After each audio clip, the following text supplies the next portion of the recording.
I'm in St. Anthony and inside at the back of this supermarket, I heard that there was a deli that made a sandwich that I had to try. Although I can show you the sandwich, unfortunately I can't show you inside of the deli. Cause the owner insists that I couldn't video them supermarket, which was fine. That was just them policy.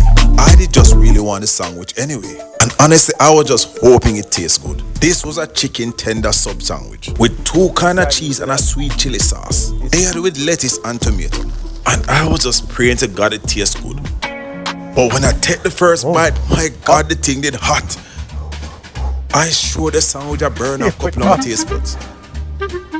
But I kid you not, it was worth it because this sandwich was delicious. I don't know if it's the 2 cheese or the sweet chili sauce, but I kid you not. This sandwich was good. The chicken was tender, the bread was soft, everything tastes fresh. And I honestly feel like this was one of the best sandwiches I've had in a while. Boy, I tell you so, your deli are going with things.